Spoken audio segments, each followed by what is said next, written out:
They'll eat you alive if they find out you're watching. I clenched my fists. I just want my name cleared, he sighed. Then keep watching, but you keep your mouth shut until I say otherwise. That was it. No protection, no safety net. Just me, a pissed-off delivery guy, and a mess bigger than I could imagine. A few nights later, Chris bailed on me, said he couldn't risk getting involved any deeper. I didn't blame him, so I went back alone. I parked farther away this time, engine off, heart pounding. Midnight rolled around again, and the routine repeated: van, bags, exchange. But this time, I saw something new. One of the guys opened a bag, just for a second, and inside wasn't jewelry, or cash, or electronics. It was guns. Black, military-grade rifles wrapped in cloth. I froze. This wasn't just stolen property anymore. This was dangerous on a whole different level. I accidentally gasped aloud, and in that dead silent street it carried. The pit bull guy turned his head, scanning the shadows. For a second, I swore he was looking straight at me. My lungs locked up.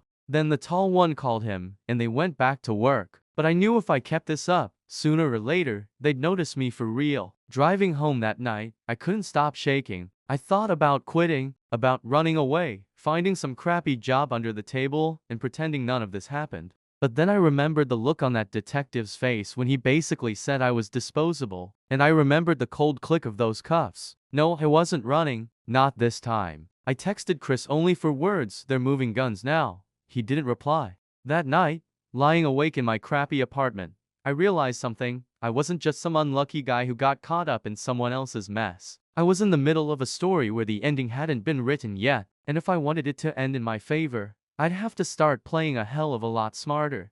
The following week felt like living with a loaded gun pressed to the back of my head. Every sound outside my apartment made me flinch. Every time I saw a black SUV, my stomach dropped. Because deep down, I knew it was only a matter of time before they figured it out. I went back to work at the diner during the day, trying to look normal, slamming pancakes on tables, pouring coffee, smiling at truckers. But at night, my mind was glued to that storage unit. I'd seen enough crime movies to know that when guns were involved, the game was different. One night after my shift, I was walking home when I felt that tingle on the back of my neck, the sense you're being watched. I turned around fast. Empty street. A flickering streetlight. Nothing. Still, I walked faster. 2 nights later, I parked near the unit again. Except this time, something was off. The van was there, the guys were there, but they weren't unloading. They were standing around, smoking, laughing too loud.